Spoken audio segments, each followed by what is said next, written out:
জয়নগরের সভা থেকে অভিষেক বন্দ্যোপাধ্যায়ের হুঙ্কার, বাংলার মাটিতে এসে বাঙালিকে চমকাচ্ছে, উল্টো করে ঝোলানোর হুমকি দিচ্ছে। সৎসাহস থাকলে 4 তারিখ বাংলায় থাকবেন, বেলা 12টার পর কথা হবে। কে কাকে উল্টো করে টাঙায় বাংলার মানুষ জবাব দেবে। দেখুন, যারা আমাদেরকে এসে ধমকাচ্ছে, বাংলার মাটিতে এসে বাঙালিকে চমকাচ্ছে, উল্টা করকে লটকা দেগা, আমি বলবো যে সৎসাহস থাকলে 4 তারিখ বাংলায় থাকবেন, বেলা 12টার পর কথা হবে, দেখা হবে। কে কাকে উল্টো করে টাঙায় বাংলার মানুষ দেখিয়ে দেবে। 4 তারিখ বাংলার মানুষ জবাব দেবে। 800 তৃণমূল কর্মীকে গ্রেপ্তারের আশঙ্কায় মামলার শুনানি হাইকোর্টে। হাইকোর্টে কল্যাণ বন্দ্যোপাধ্যায়ের করা জনস্বার্থ মামলার শুনানি হয় আজ। মামলাকারী, কমিশন, রাজ্য পুলিশ সব পক্ষের সওয়ালের পর রায়দান স্থগিত রাখা হয়েছে। অশান্তি সৃষ্টি করতে পারে এমন ব্যক্তিদের তালিকা প্রকাশ কমিশনের। এই ব্যক্তিদের বিরুদ্ধে প্রতিরোধমূলক ব্যবস্থার কথা বলা হয়েছে। তালিকায় থাকা সবাই তৃণমূল কংগ্রেসের। সওয়াল করেছেন কল্যাণ বন্দ্যোপাধ্যায়, মামলা করার সময় আমার দেওয়া তালিকায় থাকা অনেকেই বিজেপিতে যোগদান করেছে। বিজেপিতে যোগদানকারীদের নাম তালিকায় নেই। সওয়াল কল্যাণ বন্দ্যোপাধ্যায়ের, কেউ আইন ভঙ্গ করলে আইন অনুযায়ী ব্যবস্থা নিন, আমাদের আপত্তি নেই। কমিশন কাউকে গ্রেপ্তার করতে পারে না, সেই ক্ষমতা পুলিশের আছে। কিন্তু এভাবে সার্বিকভাবে একটা নির্দেশিকা জারি করা যায় না। এই তালিকা ভিত্তিহীন, কোনো কারণ না দেখিয়ে করা হয়েছে। যাদের নাম আছে তাদের কলঙ্কিত করার চেষ্টা করা হচ্ছে। সওয়াল মামলাকারীর আইনজীবী কল্যাণ বন্দ্যোপাধ্যায়। মামলাকারীর বক্তব্য সমর্থন করেছে রাজ্য, জানালেন অ্যাডভোকেট জেনারেল কিশোর দত্ত।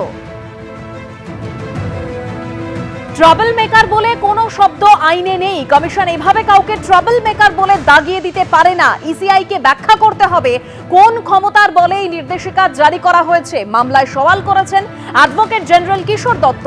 রাজ্য বা পুলিশ কি স্বতঃপ্রণোদিতভাবে এই নির্দেশিকার প্রেক্ষিতে কোনো পদক্ষেপ করেছে? অ্যাডভোকেট জেনারেলের উদ্দেশ্যে প্রশ্ন বিচারপতি পার্থসারথী সেনের। আমি যতদূর জানি এখনো কিছু করা হয়নি, জবাবে জানান কিশোর দত্ত। নির্বাচন কমিশন কখনোই বলেনি যাকে ইচ্ছা গ্রেপ্তার করে নিন। কমিশন বলেছে সুষ্ঠু নির্বাচন করতে আইন মেনে সব পদক্ষেপ করতে হবে। শুনানিতে সওয়াল কমিশনের আইনজীবী VS নাইডুর। আমাদের উদ্দেশ্য শান্তিপূর্ণ পরিবেশে নির্বাচন করা। আমাদের খুব খারাপ অভিজ্ঞতা আছে, জুডিশিয়াল অফিসারদের আক্রমণ করা হয়েছে। নিরাপত্তা বিঘ্নিত হওয়ার জন্য আমাদের সুপ্রিম কোর্টের রোষের মুখে পড়তে হয়েছে। সুপ্রিম কোর্টকে সংবিধানের 142 ধারা প্রয়োগ করতে হয়েছে। মোথাবাড়ি কাণ্ডের প্রসঙ্গ টেনে সওয়াল কমিশনের আইনজীবী। ফের উল্টো করে ঝুলিয়ে সিধে করার দাওয়াই অমিত শাহের। তৃণমূলের গুন্ডাদের বলে যাচ্ছি 29 তারিখ ঘর থেকে বেরোবেন না। 4 তারিখের পর গুন্ডাদের উল্টো করে ঝুলিয়ে সোজা করব। নিউ ব্যারাকপুরের সভা থেকে এভাবেই হুঙ্কার কেন্দ্রীয় স্বরাষ্ট্রমন্ত্রী। अभी तृणमूल के गुंडे कॉलोनी कॉलोनी जाकर, बड़े बड़े फ्लैट्स में जाकर कहते हैं निकलना मत, 29 तारीख को तकलीफ होगी। मैं आज टीएमसी के गुंडों को कहकर जाता हूं 29 तारीख को निकलना मत, वरना गुंडों को तकलीफ आए। भाइयों बहनों, 29 तारीख को आप मशीन पर कमल का निशान देखिए, निशान के सामने का बटन देखिए।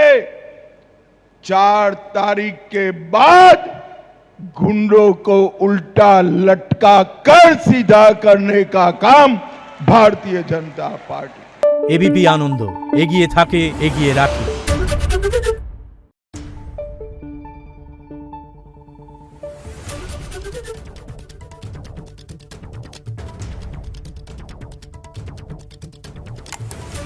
Thank you.